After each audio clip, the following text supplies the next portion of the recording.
Hello, BookTube. I had planned a peaceful, quiet morning, just hanging out with my little bean, playing video games as I do for 20 hours every day. And then Christopher Russell, a new booktuber. I've mentioned him, I've tagged him. He doesn't even have 70 subscribers, and he's already making trouble. And he launched a salvo, opened a new theater in the Hall Wars that have been scarring the landscape of our little corner of BookTube. And he did a great haul. I will leave a link to it down below. It was a great book haul. But such aggression cannot go unanswered. So I've got a bunch of books for you. I went to the Brattle bookshop. It was a clear, bright morning. Not bitterly cold. I'm a little bit biased in this regard since I want it to be 100 degrees hotter than it is, fully 100 degrees hotter than it is, and I'm not going to get that now, so I'm still comfortable enough to browse. Those of you who are maybe new to my channel, the Brattle is easy to browse as a used bookstore, just as all used bookstores are, but in addition to that, there's also a sale lot next door to the shop, which is why when I talk about the Brattle, I'm always talking about the outside weather, because it actually is important. And the sale lot is full of thousands of books for $1, $3, or $5. So I spend a lot of time out there. I can almost always be found out there. In fact, over the years, a number of people who watch this channel have found themselves vacationing in Boston and thought, I might like to visit this Brattle bookshop. And just as for random chance, I'll go early in the morning on the chance that Steve will be there, and their loved ones have said, "Oh, come on, don't I hear enough about this guy's voice watching you watch his videos all the time? And what are the chances that you're going to run into this guy on one random day at this store?" And then they do run into me because I'm just like hanging around out in the sale lot. So I went to the Brattle to maintain my arms race edge in the Hall Wars, and I got a pile of books. I got them because it's fun to go to the Brattle, because it feels like home, because I am well known there and I really like it there, and also because it's fun to look at old books, it's fun to get them, and also because I burn through these things. I am not one of these people on BookTube that apparently are endemic to the platform. I didn't know they were that big a problem. That gets a ton of books in a book haul and then ignores them. I don't do that. So I got a ton of books. And as usual, at least one thing of what I got today, I don't know exactly which, but at least one thing will go on the reading pile for tonight. Because when I get a big pile of books at a bookstore, I like to dig in right away. Not going to get to all of them right away, but I like to, get a tooth in. So let's look at the mass market paperbacks first. Starting with science fiction. I got another volume in the Best Of series. These Pocket Books Best Of series that I'm not sure if this is Del Rey or not. They might be two different series. This is Pocket Books. But anyway, this is an anthology of Damon Knight, who was a classic science fiction author, or a groundbreaking science fiction critic, a really bottomlessly educational science fiction educator and editor, a big figure in the genre. I've been reading a lot of Damon Knight recently. In 2025, I've been rereading a lot of his stuff, and also I say rereading, but also reading some of the stuff of his that I've just never got to in all this time. Everything in here is going to be known to me. And the only thing in here that's going to be known to you, not as a book that you will have read, a story that you will have read, but as a concept that you'll know, is To Serve Man. The short story To Serve Man is in here, which even if you don't know science fiction, you will certainly know that. I think it was it a Twilight Zone episode? It's a group of aliens who have a book that's called To Serve Man.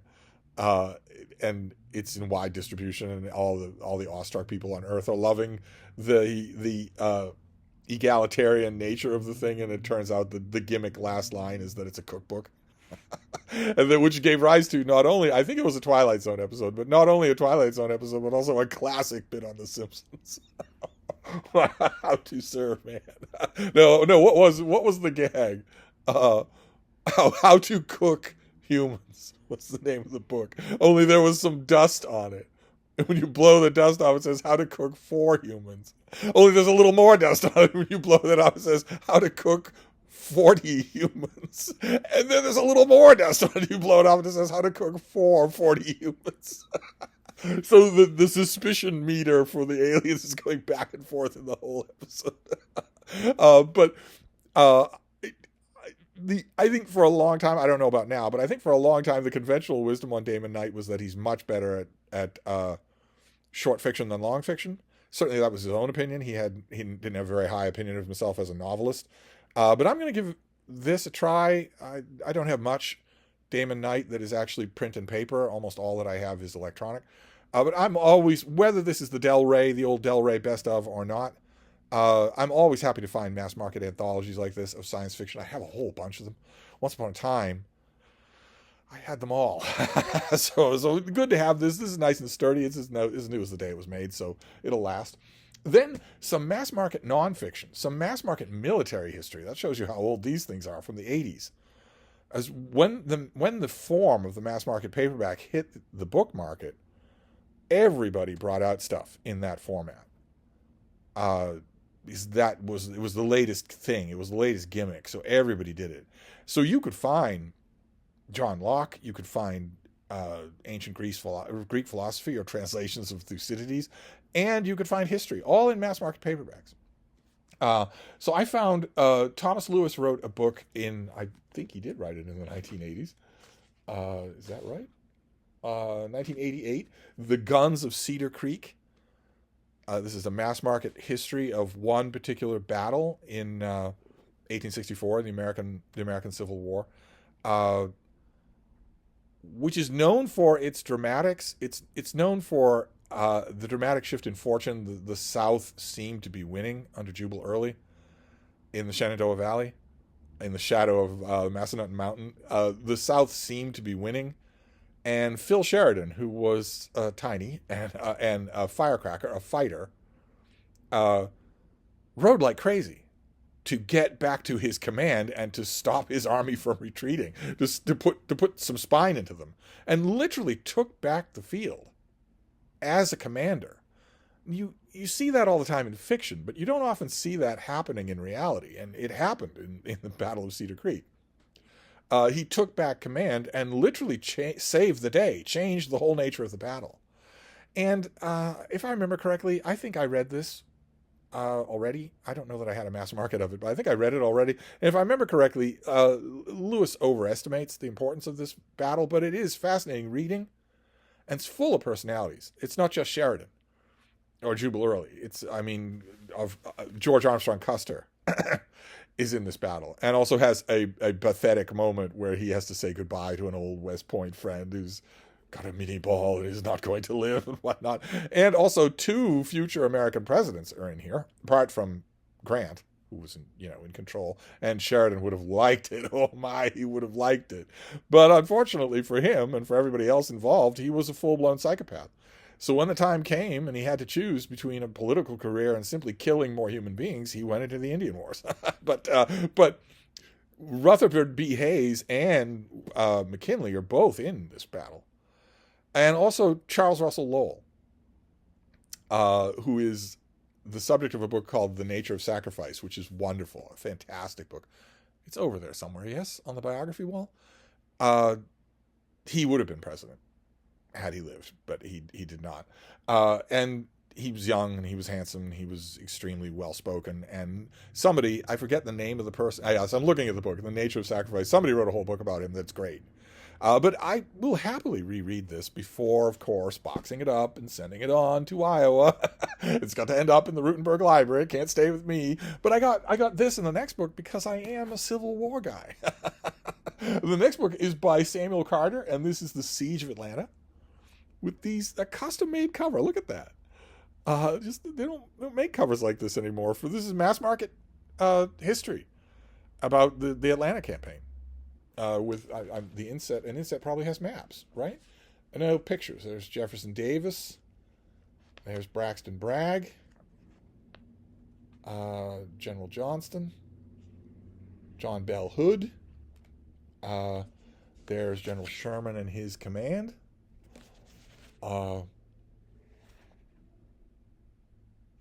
Lots of period pictures. And yeah, pictures of the devastation in the wake here. I'm sure that I've read this thing. I'm sure that I have. I know that I've read this. And I feel certain that I've read this too, but to find a dollar mass market paperback of Civil War history, I will reread it. I will do my best to be very careful with it, and then I will send it on to Iowa. Then I got a couple of Penguin classics. So I didn't get only nonfiction in this mail haul. Mostly it's nonfiction. Probably 90% is nonfiction, because nonfiction is actually interesting. But I got a couple of Penguin classics. Those are bound to be interesting. I got a mass market paperback of What Maisie Knew by Henry James, just so that the mail haul would not be entirely free of a female author. I tell you, Edith Wharton cracked that joke 100 years ago for the first time, and it's still good. Just a classic Henry James novel, a little novel in his controlled period, and I don't have it. I don't have a mass market of it. And then I got a trade paperback, a lovely trade paperback of Romola by George Eliot. Her weird book, the book that is hardest for her diehard fans to love. Historical fiction set in the Italian Renaissance, with Savonarola being a major offstage character for a large part of this book. It's a doomed love affair. It's a beautiful young woman coming into her own, kind of quietly, no great fanfare, no suffragette fanfare, but coming into her own quietly, but largely free of the dictates of men. Just exactly like Middlemarch. Got a lot less fanfare than Middlemarch. Not a lot of critics at the time really embraced it. And I, of course, love it because it's historical fiction set in a time period that I love and know really well. But finding a trade paperback at the Brattle, I think this was $4. It just makes me want to reread it. That's what I will do. I will use this as an occasion to reread it. Yeah, I think we're going to say bye-bye to fiction at this point. Sorry, bye-bye. We're going to say bye-bye to fiction. But since I am still a Civil War guy, we'll stick with the Civil War. I found this gem. This is a military book club of some kind or other. It must be. I've never seen this edition before. I've read this book, but I've never seen this edition. This is The Attack and Defense of Little Round Top, Gettysburg, July the 2nd, 1863. By Oliver Wilcox Norton. With this cover, that is a contemporary painting. Of course, this refers to, if any of you have ever been to the Gettysburg battlefield, I think you should go if you want to. Of course, if you're going to go, you should go soon. Because very soon your travel is going to be restricted in this country, and also you're not going to be able to go to the Gettysburg battlefield and express out loud any kind of sentiment that the North won. That will get you arrested. So and disappeared. It's not like you'll get arrested and you'll get your day in court. You'll just vanish, and your loved ones will ask for years where you are, but they will never know where you are. If you get the paperwork approved to go to the Gettysburg battlefield, you're going to have to praise the South. But for now, you can go there, and if you can, you should, because it's amazing. The topography hasn't changed all that much. The country knew pretty much immediately that something incredibly important had happened on this battlefield. And two of the physical features of the battlefield are Big and Little Round Top. These boulder-strewn hills that overlooked a large part. They were a perfect tactical vantage point. Perfect. Anyone not fresh out of West Point would see immediately that they were vital. That you need, if you're going to hold this field, if you're going to win, you need to hold those positions. And this is all about the Union's holding of Little Round Top against successive waves of Southern assaults, and also a abortive attempt to turn the flank of the Union Army. If the South if General Longstreet has had his way instead of General Lee, that is what would have happened. And Gettysburg might have gone very differently from the way that it did. But the key thing about this book is that the author was there. The author participated in the battle. And he says right in the beginning of this book that this is not a history of the Battle of Gettysburg. This is him just describing what happened on Little Round Top and what didn't happen. He's got a bee in his bonnet about all sorts of popular histories of his day that say that so-and-so did not obey orders, or that such and such interpreted his orders wrongly and moved when he shouldn't have moved. And he's got a score to settle with all those people because he was there. And this is a new edition. It has, the end papers are maps. It's got this new painting for a cover. That's our author in later life. He didn't look like that when he was terrified and crapping his pants, I guarantee you. Do we have a date for this?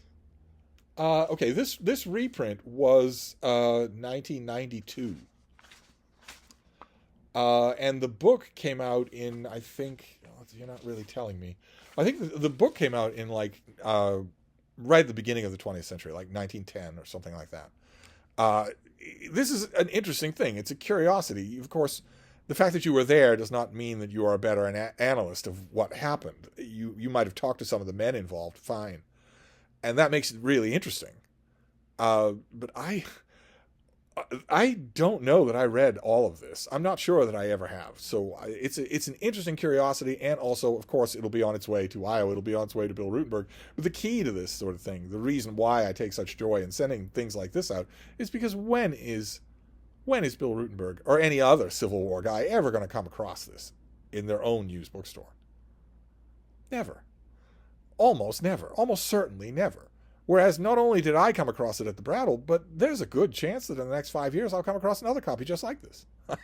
That's how much buying the Brattle does. So it's behooves me. It's natural that I should want to send this out. Why are there blurbs on the back, though? Oh my God, there are blurbs from the time when this came out. The New York Times, the Boston Herald when it was a real gray print newspaper, Army and Navy Journal, Evening Mail in New York. Son of a gun. Okay, well, this got lots of blurbs when it came out originally. It's going to be fun. Eyewitness Civil War history is going to be fun. Then this next one is a subject. I have, I don't know, a dozen books on the subject. The only reason I got this is not because I need another book on the subject, but because of the author. This is Samuel Johnson, His Friends and Enemies, and the author is Peter Quennell. And Peter Quennell was waspy, poisonous Don, but he was a great writer. He's a fantastic writer. His books on Byron are very much worth reading. Oh my, very much. He did a little brief life thing on Byron, but he also did The Years of Fame, Byron, The Years of Fame, which is great, and also a little book called Byron in Italy, which you would think that it would be a phoned-in thing, but instead it's extremely well worth reading. So I know already that I like this author. I don't know that I've ever read this book. I'll know right away when I dip into it. But I know already that I like this author. I don't need another Samuel Johnson book, but I'll take it for his insights, definitely. And there's the man himself. That's not Peter Quennell. that's the great Cam himself. And we have this thing is just full of pictures of people that Johnson's friends and enemies, where I'm feeling the enemies outnumber the friends at any point in his life, but we will see. It's always going to be fun with a thing like this. It's not going to be that I'm going to learn anything. It's going to be that it's going to be fun to see what quips and insights this author has on this subject. Simple as that. That's the reason I would get something like this. Then this is something that I have had before many times. I got it because I whenever I see it, especially for $3, I realize how much I loved it and how much I want to reread it. The author is Charles Nicholl, who will, if he's familiar to it all, he'll be familiar for his book The Reckoning, about the death of Christopher Marlowe, which is amazing. The Reckoning is amazing, where he does a huge amount of work to unearth the life stories in every kind of detail of all the men who were in the room with Marlowe, that he was not to leave that room alive. Instead of Charles Nicholl just being satisfied with the usual idea of Marlowe's death, that he got drunk in a tavern and died in a brawl, it wasn't a tavern, it wasn't a brawl. It was clearly a premeditated murder. If you can finish The Reckoning and not think that, I don't know. I don't know how you're doing that. And Charles Nicholl wrote a much later book called The Lodger, about Shakespeare, in one of the very few times and periods in Shakespeare's life where we can actually kind of nail down his existence and what he's doing. He was named as an interested party in a lawsuit while he was living in Silver Street, and we have court records that attest anyway to be his words.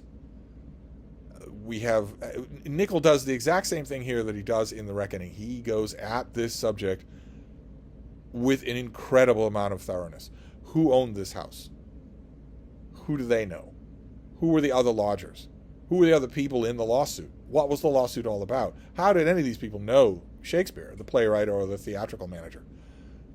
I loved it when it first came out. I don't know that I ever wrote about it, but I loved it. And now I have another copy, which is great. I'll try not to get rid of this copy. Then a couple of World War II books, because I'm not just a Civil War guy. I'm also a World War II guy. The first one is Telford Taylor, who wrote a great big World War II book that I really like called Munich. In fact, I think he won major awards for that book, which is all about Neville Chamberlain and Hitler. It was all about Chamberlain's desperate attempt to broker some kind of peace to head off another world war.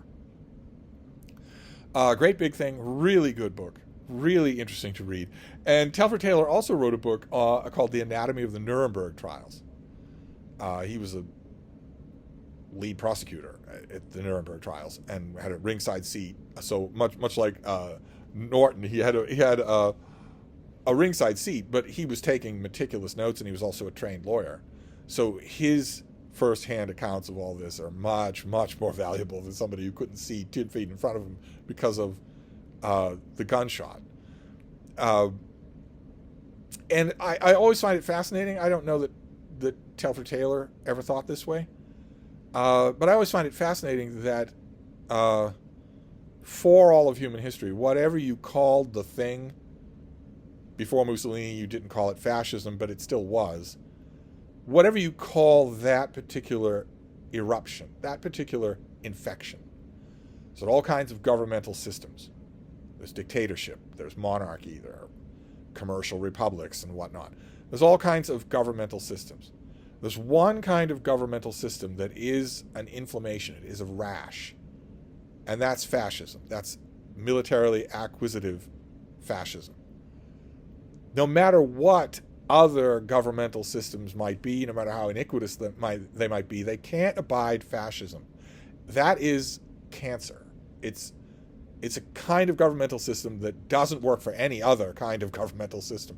And no matter what you call it, before Mussolini we didn't call it what we call it now, but no matter what you call it, all throughout history, stories of fascism always start with Munich and they always end with Nuremberg. Until now.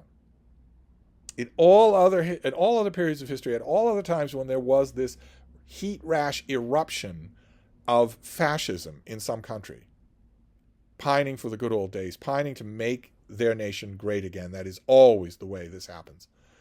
In all other cases, those fascisms met the same fate as all the rest, which is they're effective for a while because their complete lack of decency catches the rest of the world by surprise, and then the rest of the world bands together despite their ideological differences and conquers that fascism from the outside.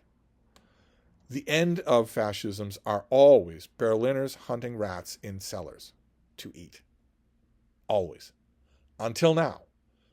Because at no other point did that story involve a fascist country that had nuclear weapons. If you read the accounts of Adolf Hitler's last 100 days, if you read the accounts of how he talked about the German people letting him down, about the German people not being willing to sacrifice as much as he'd sacrificed, I don't think you'd have any doubt that if he'd had nuclear weapons, he'd have used them. I don't think there's any doubt of that at all. So, all future cornered fascisms that have nuclear weapons will use them. And that won't be true for just plain dictatorships or even just plain autocracies. They might be evil. Those are evil governmental systems, but there are a whole bunch of hands at the tiller. There are a whole bunch of people who don't want an incinerated world. That's not the same thing. Fascism is der Leader. It is the boss. And that's it. And if your governmental system has made the bad mistake of giving nuclear controls to the boss, it stands to reason that a fascism so equipped will not go quietly. It will not end with Berliners hunting rats in their cellars. It'll end with the world, with human civilization. No way to know for the next year or two, but I always find it fascinating that this one author wrote about those two bookends. Munich, which is always the way it starts. Okay, you don't seem completely sane, but you are threatening the whole order of the world, so all of us will do what we can to appease you.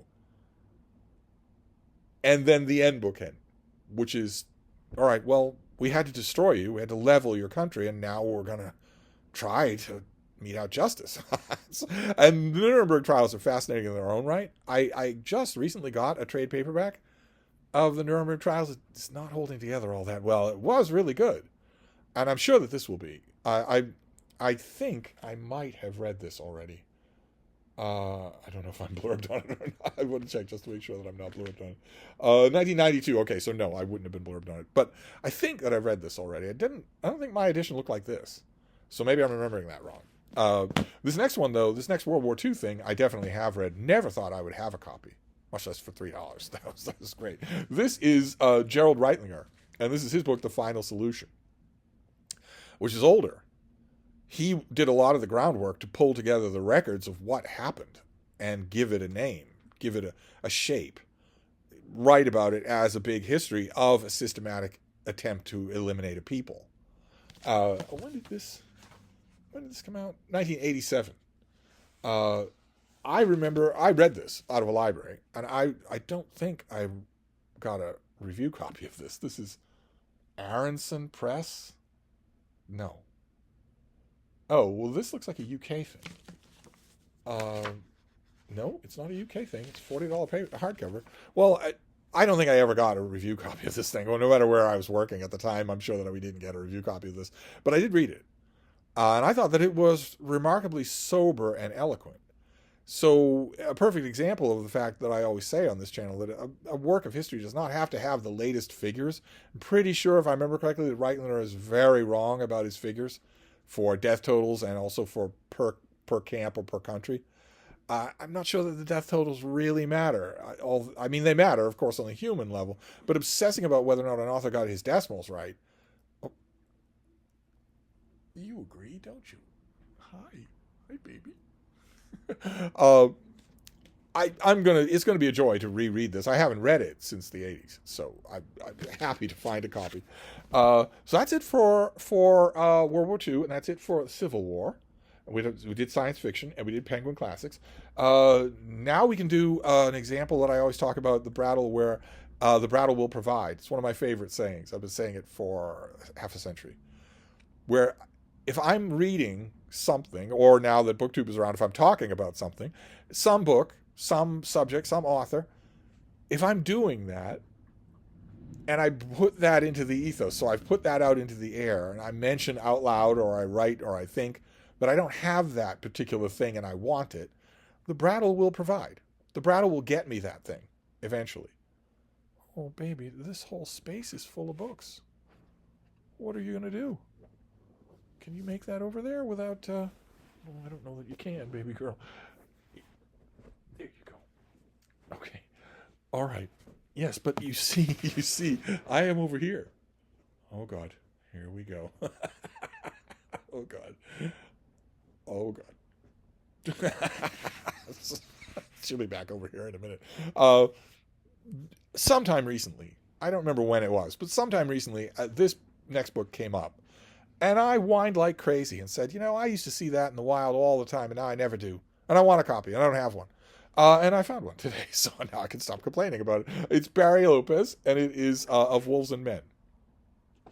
This is a trade paperback, but that's okay. This is it's big and illustrated. This is his meditation. Those of you who know Barry Lopez will know he doesn't write straight science. He doesn't write straight natural history either. It's a meditation. It's a weird narrative register. He does it really well. There aren't many people who do. You know a Barry Lopez book a mile away. You'd think this would be my favorite of his books because it's all about my people. It's about Canis Lupus. But I really, really like this book. I'm glad to have it. I think probably Arctic Dreams is my favorite book by him. But I love his work. Just love it. And this thing was in, what is this, the 1980s? 1978. And this thing was in bookstores everywhere. There were used copies everywhere. It bothered me when I thought about it that I hadn't seen a used copy of this in a while. Now I have it. I will reread it for the occasion and put it on the shelf. And then the last thing is a larger thing. It's a big illustrated companion to an exhibit, museum exhibit. I almost remember the exhibit. Almost. The early 1990s. I think it was written up in the TLS. But it is a big thing about Tudor England and the court of King Henry VIII. And when I saw that for $3, I immediately thought of Janet Wortman, the author Janet Wortman, who is on and off again on BookTube, and who lost her... She's a Tudor historical fictionist, and she lost her whole library to the California wildfires, and needs to rebuild it from scratch. So I have been keeping an eye out for ways to replenish her Tudor library. And I found this thing, Henry VIII, a European court in England, a larger thing, full of illustrations of all artwork. It was a companion to an exhibit, so you get the advantage of having all of this stuff to illustrate this oversized thing. An appraisement of Henry VIII, David Starkey provides that at the beginning, but then there's a whole bunch of other experts that come in here and write about all sorts of things. Anne Boleyn as an art patron, the nature of cloth manufacture, the book trade. Really fascinating stuff. I remember seeing this as a companion to the exhibition that was going around, and which I think had the same name, A European Court in England. I remember seeing this as a companion to that and really kind of thinking, I might like to get that. But it was expensive at the time. There's no price on this hardcover, but I think it was like $30, which was highway robbery at the time and still is. So I didn't get it. I guess I figured somewhere down the line I would find a copy. But I saw this out in the sale lot and immediately thought of Janet Wortman. I immediately thought, well, that's a book that she would want to replenish her library. And then I was looking through this and all of the gorgeous artwork throughout here. After a few minutes of that, my next thought was, Janet who? Replenish what? So I may keep my hands on this myself. And just grab the next copy that shows up at the Brattle for her. I don't know. I will probably end up mailing this to her. I won't mail it alone. I'll wait till I have a bunch of stuff. But anyway, Tudor history. So we hit a lot of Steve familiar notes here in this mail haul. We have Tudor history. We have canines. Natural history, of course, is a big favorite of mine anyway. I love it. But canines are my babies. And now I have a copy of Wolves and Men at last. I can reread it and then put it in the little book room where it belongs. Then The Final Solution, an early comprehensive history of the Final Solution. The Anatomy of the Nuremberg Trials by the guy that wrote Munich. The Lodger Shakespeare, in which we learn a lot about a lot of people, but not the Lodger Shakespeare. We have Samuel Johnson, His Friends and Enemies by Peter Cornell, and I got it mainly for the author. We have The Attack and Defense of Little Round Top, in which my commander did nothing wrong. I will read for the fun of it and then send it off to Iowa. We have Romola by George Eliot, Renaissance historical fiction from the author of Middlemarch. We have What Maisie Knew. What did Maisie know? Little mass market paperback, so 2 Penguin classics, always nice. The Siege of Atlanta, 1864. We have 2 books about 1864 Civil War campaigns, because Cedar Creek is also 1864. So 2 Civil War mass market paperbacks. And then finally, The Best of Damon Knight, the gentleman science fiction author and friend to budding authors, also Kate Wilhelm's husband. So there you go, a nice big book haul to end all book hauls. I'm trusting there will be no other book hauls, that the haul wars will die down. But Christopher Russell, maybe he's got it out of his system. Maybe he has. He has a real good haul. Maybe he's got it out of his system. We'll have to hope for peace in our time, much as Neville Chamberlain did. So I'll wrap this up. I'll leave a link to his haul down below because you're going to want to see those books as well. And I'll be back. Thank you, BookTube.